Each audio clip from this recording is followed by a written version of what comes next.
And you are listening to Heart of Mind Radio for the New Millennium. I'm Kathryn Davis, and I'm very pleased to be with you here today. And I wanted to speak to that very thing that we're all thinking about, and that is the unfortunate situation we find ourselves with the COVID-19 virus. And I wanted to share a post that I wrote for Facebook and for, Instagram and different kinds of posts, because I was seeing a lot of controversy over all of these social media. And at the same time, I find myself obsessed, so that's why I came to writing this. I find myself wondering why I am fascinated with information as I research the pandemic and look at others' research and commentary. I realize that no one really knows anything with an absolute authority. Everyone's opinion and or analysis is governed by their direct experience. An ICU nurse will see something different than a person holed up in their basement making videos. Someone struggling with the illness or their family and friends will see something different than those who have not been severely touched by the pandemic. Someone who is political will look at it with suspicion, while someone who is spiritual may see the hand of God.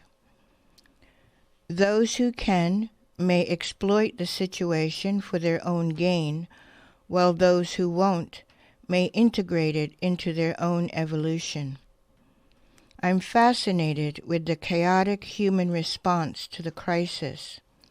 In the end, we must each come to our own reckoning and navigate through it, with each one of us coming to our own understanding. Therefore, I witness everything without judgment. I have my own opinions and thoughts of how I choose to respond, and I respect everyone's right to do the same. The interesting thing, however, is I feel more of everyone's humanity as we each grapple with this in our own way. Witnessing is a little like looking into another's eyes and recognizing their soul. In the end, to agree or not to agree is meaningless. We are all together on this journey. I'm hoping we will come together in service of our families and friends, even our perceived opponents, as a fellow human being, sometimes fragile, sometimes fearful, sometimes angry, and sometimes courageous. We all have times when we flow through these states. We can respect and appreciate each other's contribution as best we can, and offer kindness to each other when we can, because like it or not, we are in this together. And to me, that was of a really important for me to be able to make that transitional space to giving up any idea that I know anything or that anybody knows anything. And it is most appropriate for us to recognize each other's humanity during this time so that we can hopefully come together to benefit all of us through our actions and our choices. And now I have another piece that I wrote, which is a more of a medical update, and this was written at least a week ago. So some of the things that I've learned may have changed because research is ongoing and a lot of change takes place in a very short period of time. But I felt that this was really concerning for those of us who hadn't heard about it. So this is an update. I just heard today that 80% of people who receive intubation are dying. This is twice the usual fatality with this procedure. Some patients may not have pneumonia, and do not have excess fluid in their lungs, hence the dry cough. Some doctors are now saying patients need oxygen, but the excess pressure of the intubation machine exerts on the lungs may be damaging people's lungs. It may be that the red blood cells that carry oxygen throughout the body is the problem. The crisis may be caused by a COVID-induced condition where iron is being expelled from the blood, creating chemical reactions that prevent oxygen from getting into the red blood cells. In effect, the tissues and organs are being starved of oxygen by way of the blood, not only because of the lungs. It may be that some of the malaria drug therapies or other kinds of therapies, rather than cure the virus, impede this breakdown, allowing people to recover more efficiently from the virus by way of their body's immune function. So it's really important. I'm not going to read the whole thing, but one of the conclusions I came to is that we have to stop accepting everything we're being told. Research is necessary to counter all the dogma, and some of the frontline doctors are raising the alarm with these clinical procedures of intubation. And the other thing I wanted to speak to is some of the health disparities, and they're very real, with people of color, blacks, and Latinos having underlying issues that put them at higher risk. And I don't think that we can really, I'm not attempting to put any blame on medical professionals for any of these things. They're absolutely doing the best that they can. But I think that we have to begin to pay attention to some of the misconceptions that have been going on. And I've been hearing some really distinctive testimonies that can be a problem. And one of the things is that the way this whole condition has been handled by not testing or tracing or warning or allowing people who may have been exposed to find out that they've been exposed may be also a cofactor in the large proportion of people who have been diagnosed. So, for instance, one young woman was diagnosed, and she went to the hospital, and she wasn't tested, but she was told that she would need to go quarantine for 14 days. But the problem is, quarantining while you're having the symptoms is not going to prevent you from being able to pass the symptoms. So if we're quarantining, then that means that we have to do it after the symptoms have been relieved. So once you're feeling better, is not the time to go out and hang out with friends. You still have to quarantine feeling well from 14 to 21 days in order to not expose other people to this virus. And I think that's part of what's been happening in the poor communities. Another problem has been that people have been going in for help. I have a story of one woman who went in. They told her she had bronchitis. A week later she went in. They told her she had the flu. The third time she went in, they finally decided, oh, well, you have enough symptoms to qualify as being diagnosed with coronavirus.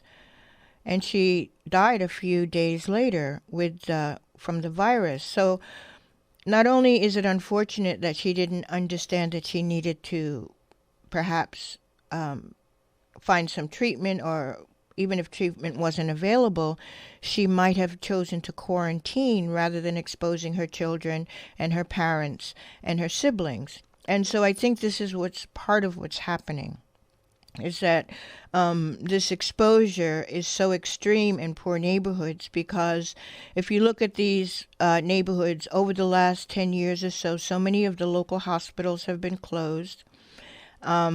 Many people don't have access to health care. So when they give you their guidelines, call your doctor. I mean, I hear that and I'm like, well, wait a minute, I don't have a doctor to call. And I think that this is part of the problem. And I don't know that that will change. So I really think that we have to be self-responsible and understand that we have to be careful in order to protect our loved ones. And I'm seeing a lot of evidence that it's really, really important to be proactive, to be able to build your immune system. And there have been studies both in China and hospitals in the U.S. using high-dose vitamin C.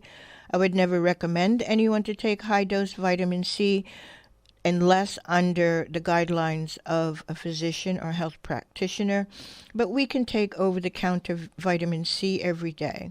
And some of the other things that will strengthen our immune systems and help to work to fight viruses in general are lemon, ginger, turmeric, garlic, and things such as this. And I think that if we are proactive about our health, we can do a lot to ensure that our immune system is strong, as well as have some way of combating the illness if we have been diagnosed, if we're not in the hospital, if we're at home, then we can, vitamin D as well. Thank you, Wee.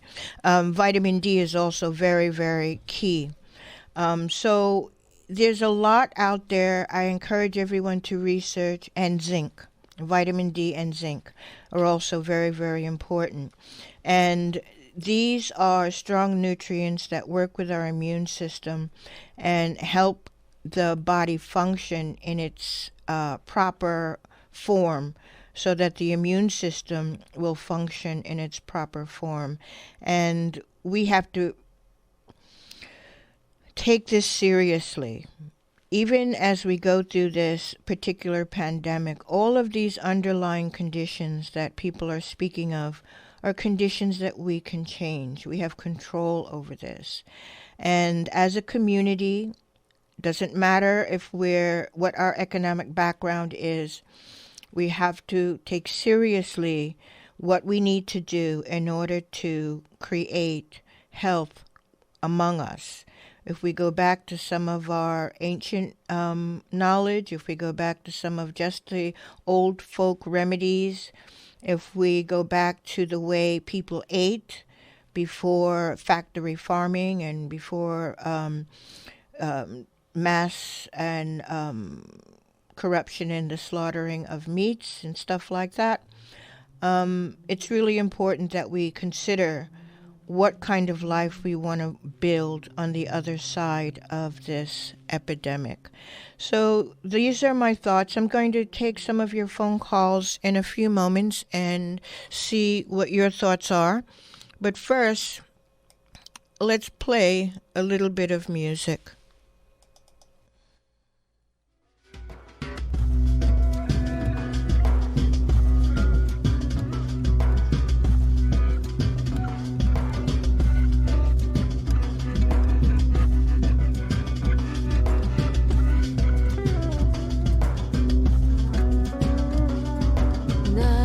Navayee, Navayee, Navayee.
to Navayee by Hale, our opening theme, Frog Dancing by David Anthony Clark. And we do have a caller coming in. I want to welcome you. Hello, you're on the air. Oh, yes. Good morning. Good morning. This is Diane from the Bronx. Hi, Diane. And thank you for taking my call. I wanted to add that in addition to the taking folk remedies or supplements, we need to also add exercise. I know, and that's going to be difficult. I was going to say exercise and meditation. Both of those are going to be difficult, in small apartments or, many people being in the same place. Just a suggestion is you have a stair. If you're in a building that has stairs, okay, you could go up and down the stairs, make that part of some kind of routine that you could do. And even if it's only one step, you could do like a step routine. Remember back in the day, somebody had the step routines. You go up one and down one. You could do that. And in terms of the meditation, if you have a laundry room, you can even do some runs around the laundry room. And what's the other one? The meditation. Okay, if you use your bathroom as like the sanctuary, turn the lights off, cover the light coming from the hallway, and get in early in the morning and use that as a way of kind of connecting and, getting some peace of mind. Yeah, you're absolutely right. I agree with you. I didn't get to that yet. I'm going to be offering a bit of a meditation and movement towards the end of the program, some of the Qigong movements with breathing, so that people will have that to do. And I'm actually doing an online healing Qigong class on Thursday mornings at 8 a.m. People can connect to that through studiomaya.com, and I'll give more information later. But thank you so much for bringing it up. It's so important that we move. Laying down on our back is the best way never to get up again. So thank you. Okay, no problem. Thanks. Okay, bye-bye. And we have another caller. Hello, you're on the air. Yeah, hi, Kathy. This is John. Hi, John. How you doing? I'm good, thank you. Yeah, I heard you mentioning, taking zinc for the virus. Yes. And it's good. It's good to take zinc citrate. Your body absorbs it better. Mm-hmm. And I think last week I mentioned when I talked to you, you want to take quercetin when you take the zinc citrate, because the quercetin opens up the cell membrane around the cells. Mm-hmm. Lets the zinc into the cell, and then it can destroy the virus. Okay, that sounds great. I appreciate that. And I understand that's really one of the factors in this other drug, chloroquine. It works with zinc, some synthetic form of zinc, so maybe it does make sense to get the natural form. Thank you. All right, I'll talk to you later. Bye-bye. Okay, take it easy. And we do have another caller standing by. Hello, you're on the air. Hi, Kathy. Hi. Hi. I wanted to start by, first of all, recommending a very good video on YouTube. It's called Coronavirus, Truth and Fiction by Greg Braden. Braden, and he describes what a virus is, how it spreads, etc. And then he goes into how it's intertwined with the economy. Anyway, it's a very interesting presentation. It's about an hour long. Thank you so much for calling. Hello, you're on the air. Oh, hi. I moved outside of the state of New York, and I now live in Tennessee, and I'm unable to get you on the radio here. Can you tell me if your programs are aired here in this state? Only on the internet, and you can listen live either on your phone or a computer. This is Heart of Mind Radio for the New Millennium. I'm Kathryn Davis, and we are welcoming your calls. And then coming up in a few moments, I will be doing a little bit of breathing exercises and some gentle movement that you can do at home. And I think that it's really important for us to be able to do that. I'm going to play just a bit of music, and then we'll go to more calls.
Duchu słońca, uzdrawiaj ciepłem bez końca.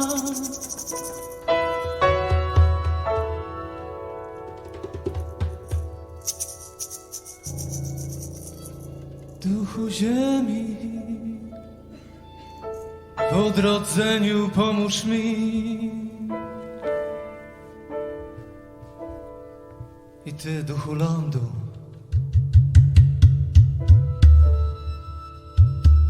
upaść mi z twych rąk nie pozwól.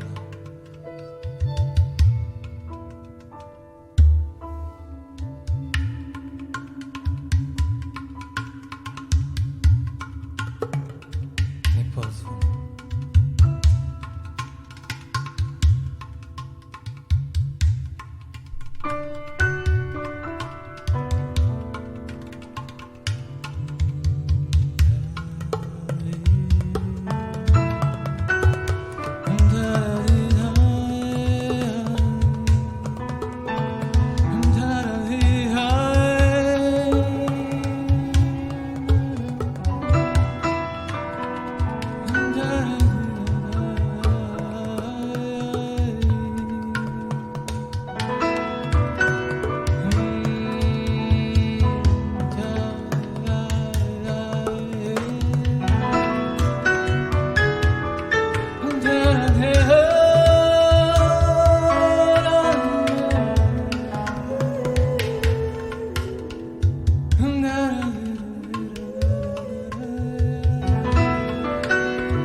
ujrzeć niebo, traw, zieloność.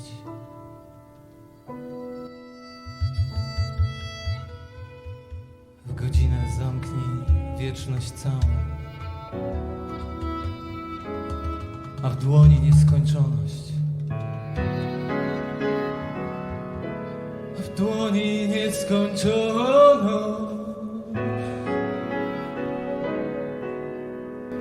A w dłoni wieczność całą.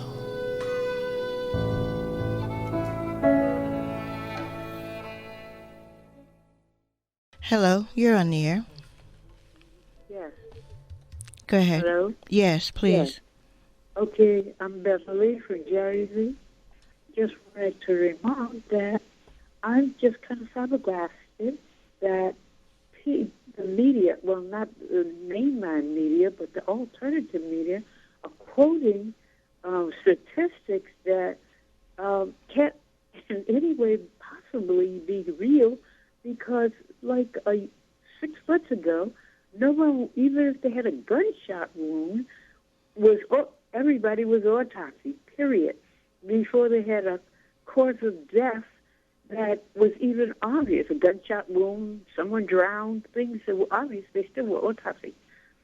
So how are people quoting deaths related to any demise without nobody's doing 200 and 300 autopsies every night? These numbers are changing. How are they positioning that so-and-so died of such and such without an autopsy when it was overtly obvious how someone died? They didn't accept that until they autopsied them.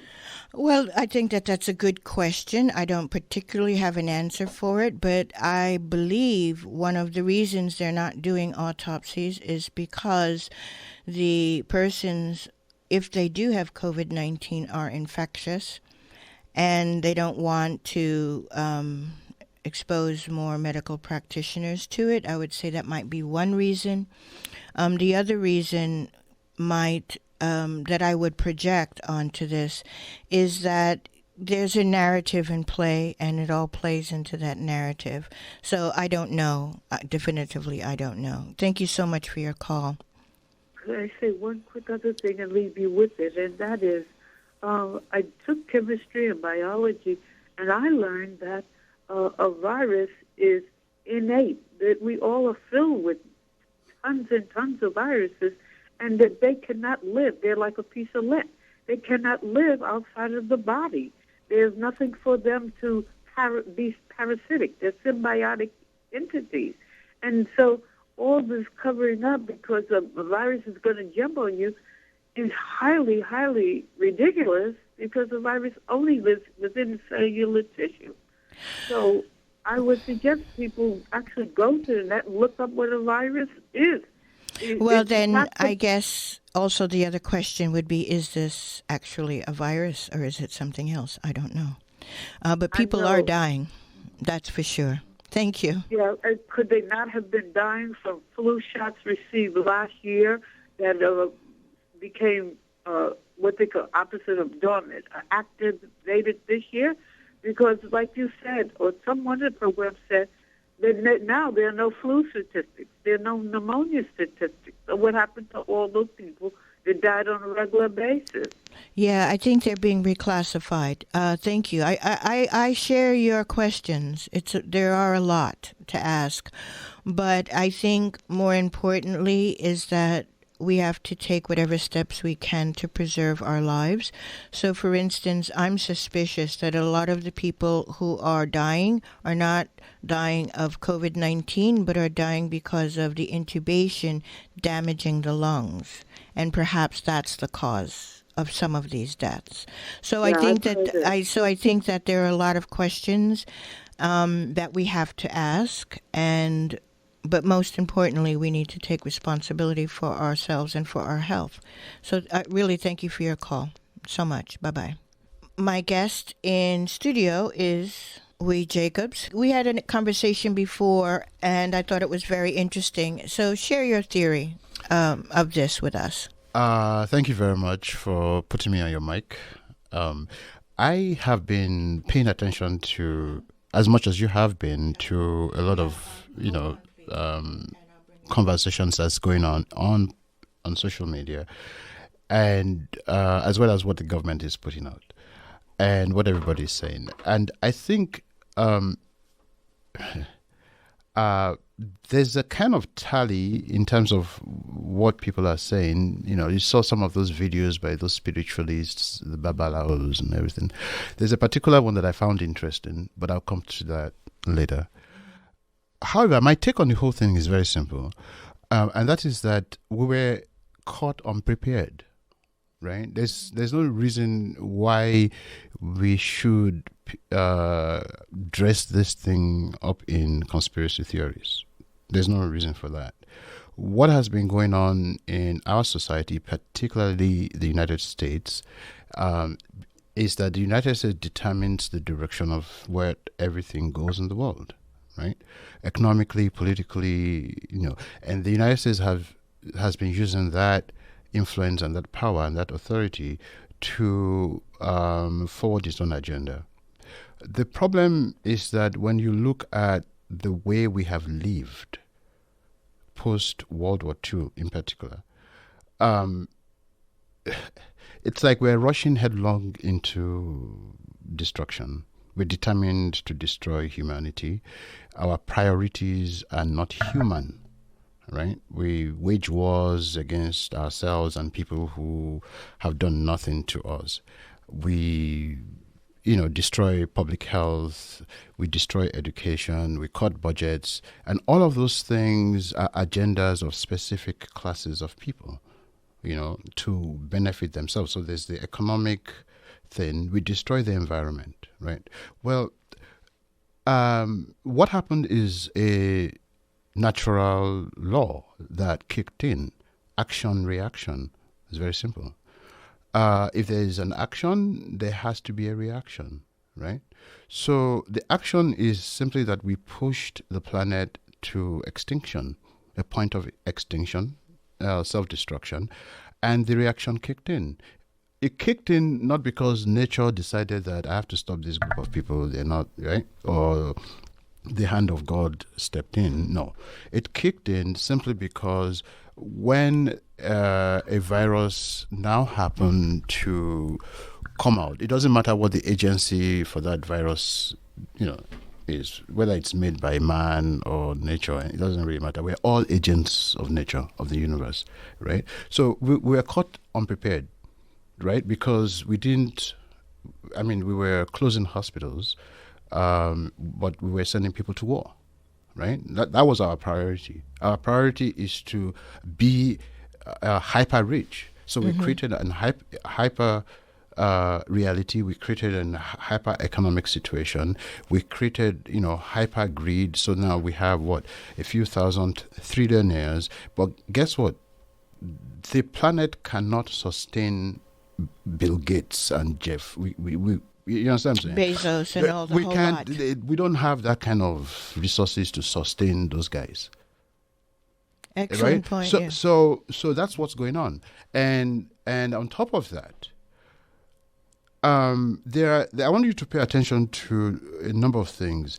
The battleground in public health issues in this country has been people with existing conditions, right? The insurance don't want to pay for them. The government doesn't want to take it on. And so, but who are the people who are dying right now? Mm-hmm. Folks with brown skin. All right? Okay. So we are all folks with existing conditions, right? So that's what's going on. Now, there's something else that I want you to pay attention to. I know everybody has praised Governor Cuomo for his public performance these days. But do notice that the first thing that was created was hysteria, mass hysteria, right? And they're feeding that mass hysteria.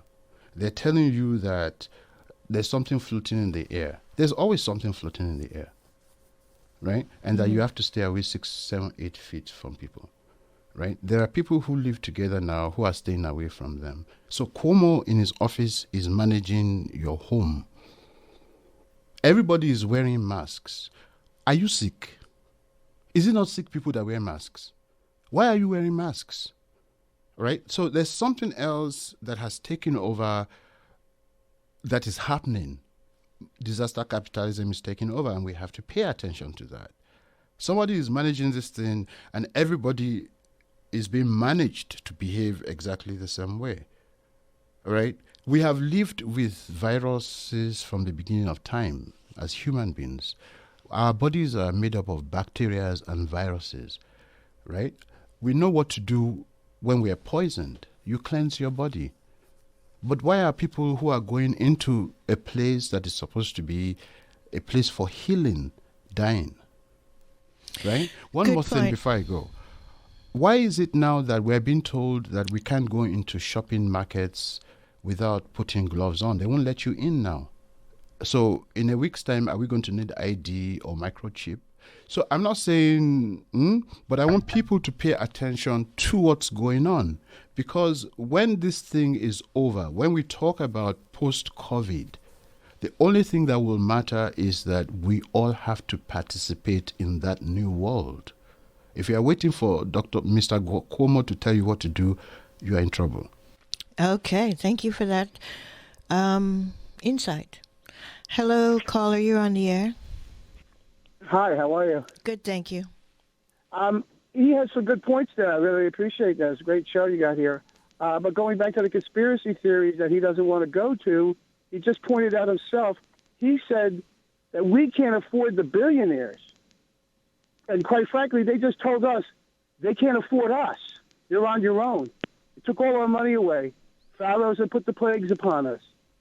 So they can go hide in their shelters. Now we're scrambling around like a bunch of lost souls because we don't have our master to tell us how to work, to go back to feed ourselves. We're frightened into hysteria where we send normally our kids to go die for our freedoms. We're giving up because our grandparents that are in the 80s and 90s may die if we go to work, but they can stay home. But when the famine comes from the depression and people are really starving in their homes and dying, what is Grandma going to say when we look at her and say, hey, Grandma, we all stayed home. Now we're all dying because we tried to save a few.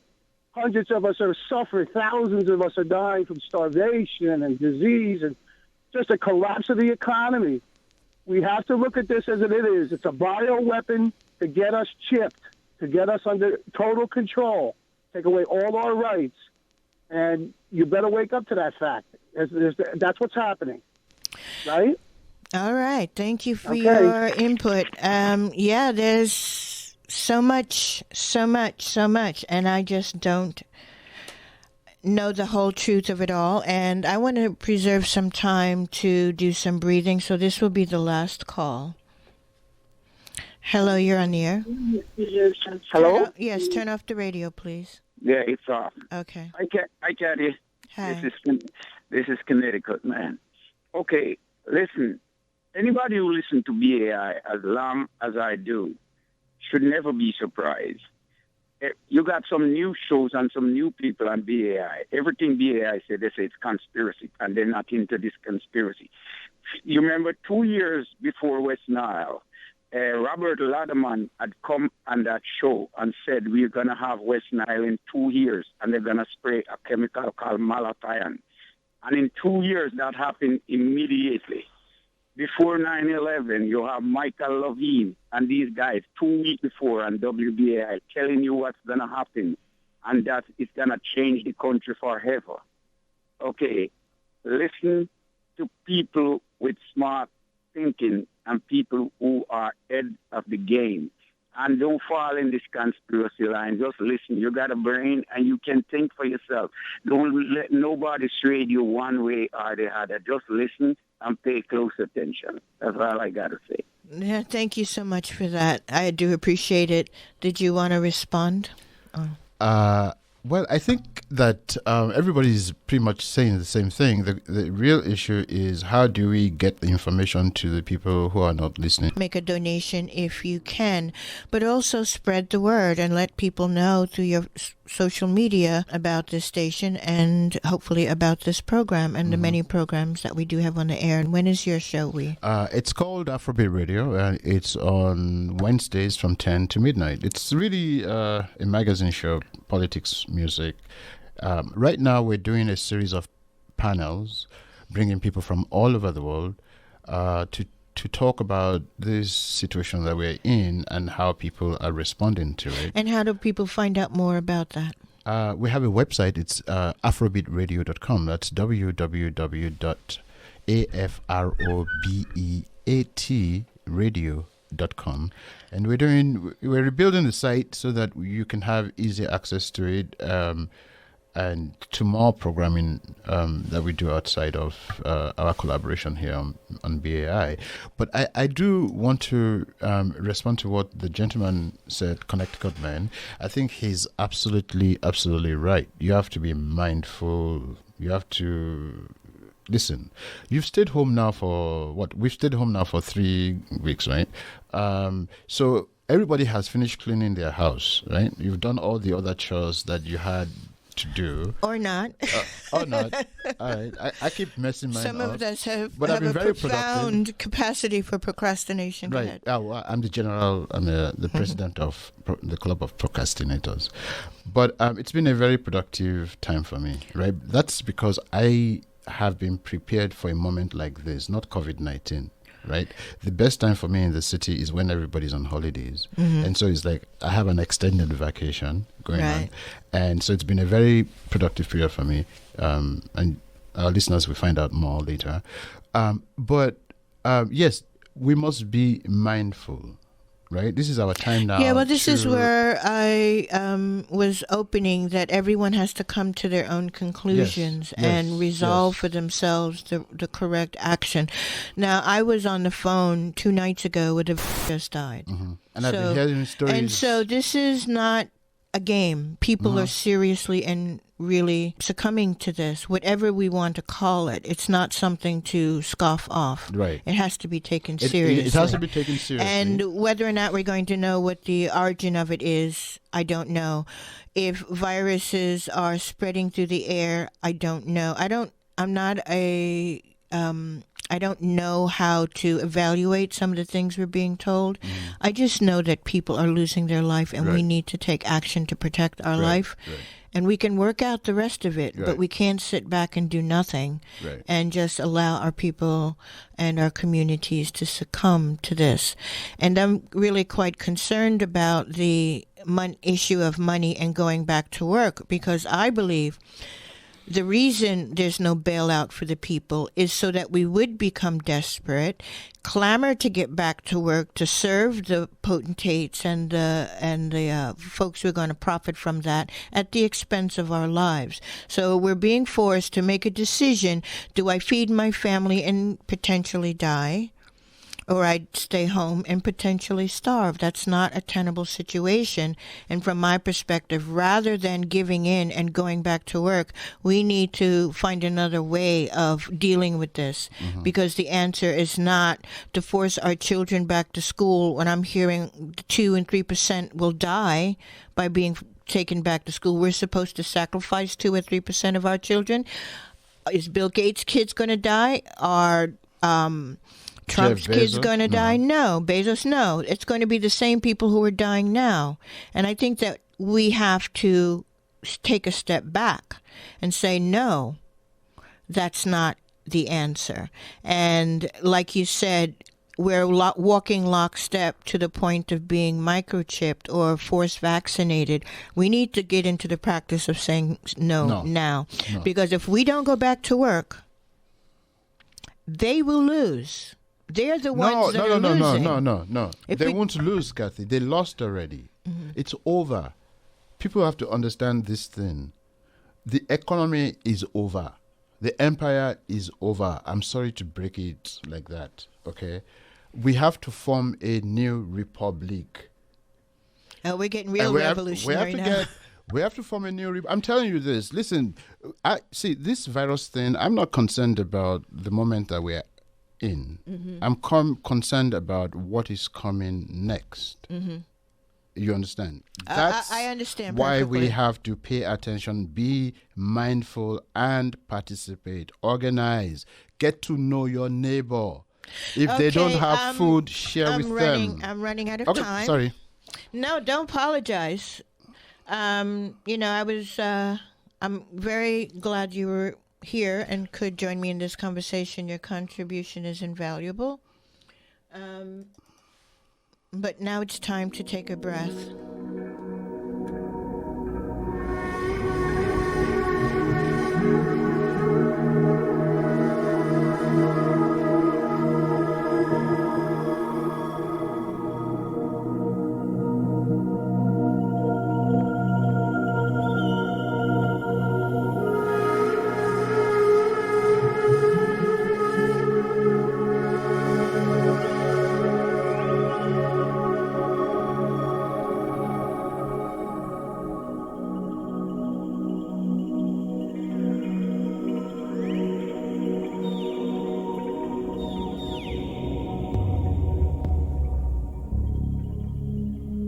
The clear jewel at the center changes everything.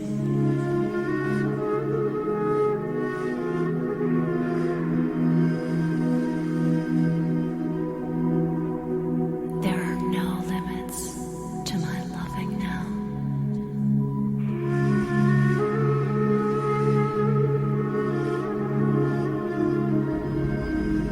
I've heard it said there's a window that opens from one mind to another.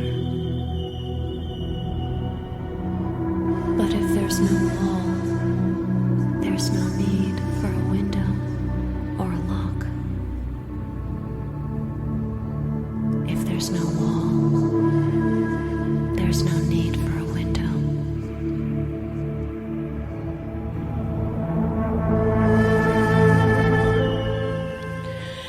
And just to bring us back to the center, I want to invite everyone to sit upright in your chair, or if you're standing, to stand upright. If you're still lying around in bed, that's okay too.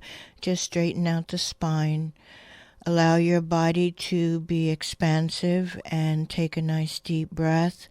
And when you take that deep breath, exhale with a sigh. So take a nice deep breath.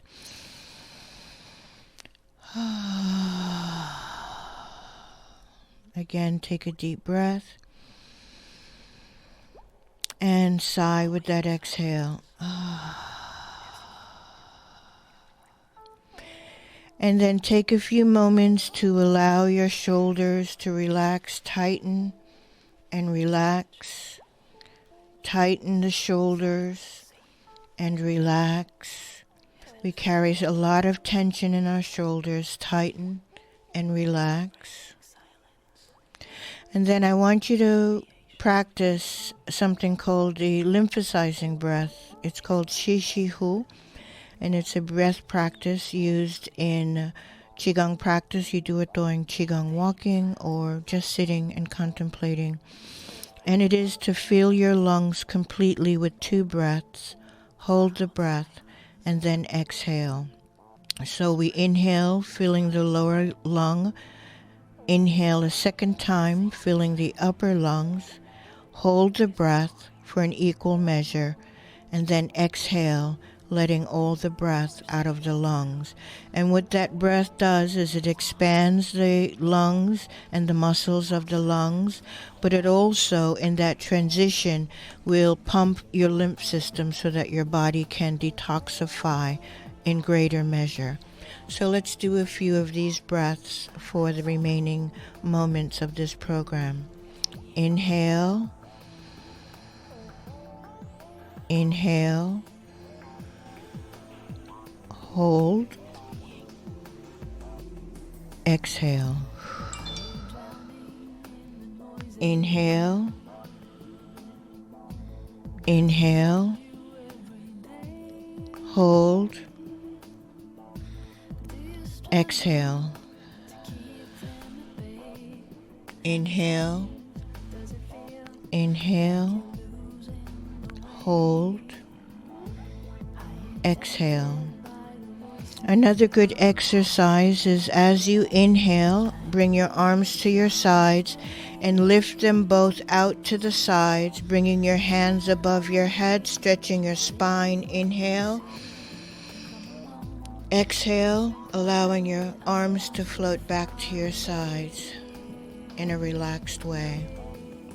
So that's the way to go with this. I want you to keep taking care of yourself. So again, inhale, inhale, hold, exhale, inhale, inhale, hold, exhale.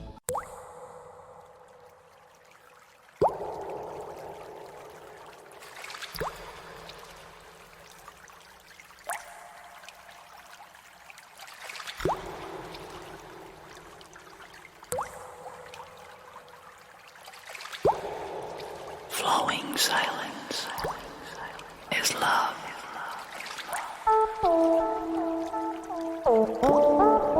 Shared silence is friendship. Silent seen is infinity. Vibrating silence is creation. Expressed silence is beauty.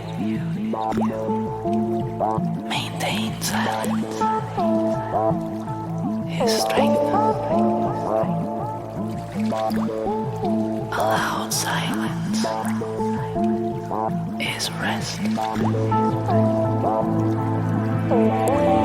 Received silence is joy.